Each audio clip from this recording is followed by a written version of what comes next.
Putin has signed next year's budget with record spending on the war. This indicates that the Kremlin does not plan to stop its aggression against Ukraine in the near future, writes the Center for Countering Disinformation. The Kremlin is putting the country on a wartime footing, strengthening the security apparatus and cutting everything not related to the military. Alexander Morjachuk will tell you more. The Russian budget is bursting at the seams. Putin plans to spend absolutely record amounts on the war with Ukraine. About 30% of the budget, or nearly $167 billion, will be allocated by the Kremlin to the army and weapons production. Another 8% of budget expenditures are earmarked for funding the Ministry of Internal Affairs, the National Guard, Special Services, and the penitentiary system. All these agencies are also involved in the war against Ukraine. The Soviet Union only allowed itself similar spending on security forces during the Cold War era. At the same time, although Putin claims he will not repeat the mistakes of the late 1980s leadership, he is stepping on the same rake and, like the leaders of the late USSR, constantly tells tales about improving life in the country. If in March inflation was estimated at double-digit figures, now it is below 7% year-on-year. It is clear that the increase in the Kremlin's military spending is possible mainly at the expense of the population. In fact, it will be the Russians themselves who will have to directly finance the war through higher taxes and cuts in social services.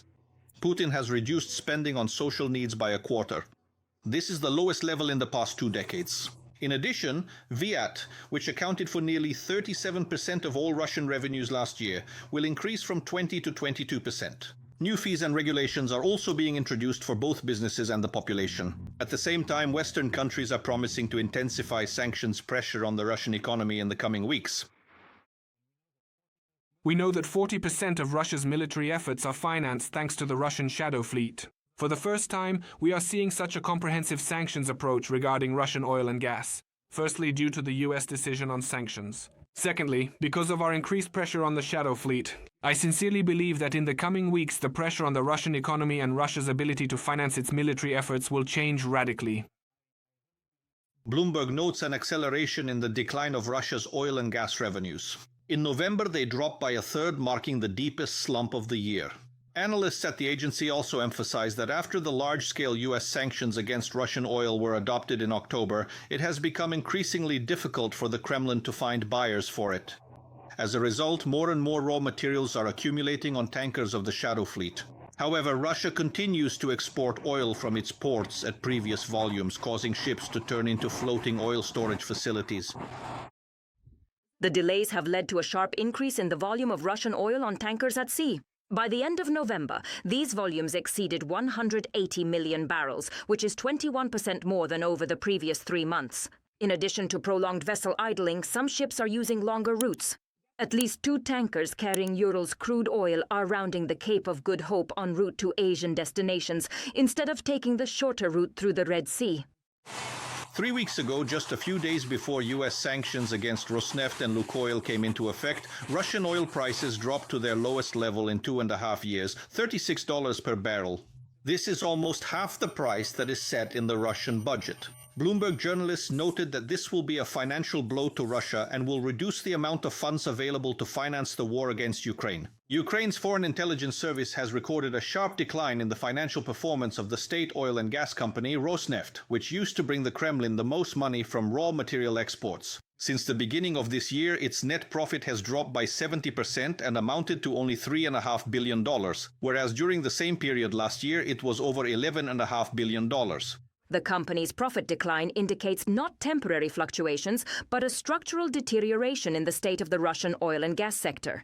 Rosneft is forced to sell oil at a constant discount, which undermines its competitiveness. In the medium term, this deterioration in the financial results of one of the key enterprises of the Russian economy will inevitably trigger a chain reaction of declining solvency in related industries, logistics, oilfield services, and mechanical engineering. According to the Foreign Intelligence Service of Ukraine, the reasons for the company's deteriorating financial situation include rising operating costs for the security of Rosneft's enterprises, logistics and maintenance, as well as the shutdown of about 20% of Russian oil refinery capacities between August and October. Due to the decline in oil and gas revenues, even Russian military factories are already planning to lay off personnel, analysts note. We spoke with Commander-in-Chief Alexander Syrski, including about our long-range capabilities. There has been an increase both in the range and in the accuracy of our long-range sanctions against Russia. In fact, almost every day or two, there are strikes on Russian oil refineries, and this is helping to bring Russia back to reality. Earlier, Putin signed a law on the budget estimate for 3 years. At least until 2029, the Russian economy will have a budget deficit. And that's not even taking into account that the European Union has just agreed on a date for a complete phase-out of Russian gas. That date will be November 1st, 2027. EU member states, and especially Hungary and Slovakia, will be required to provide national plans for diversifying their energy supplies away from Russia. Alexander Mojechuk, Podrobnosti, Inter TV channel, Marathon United News.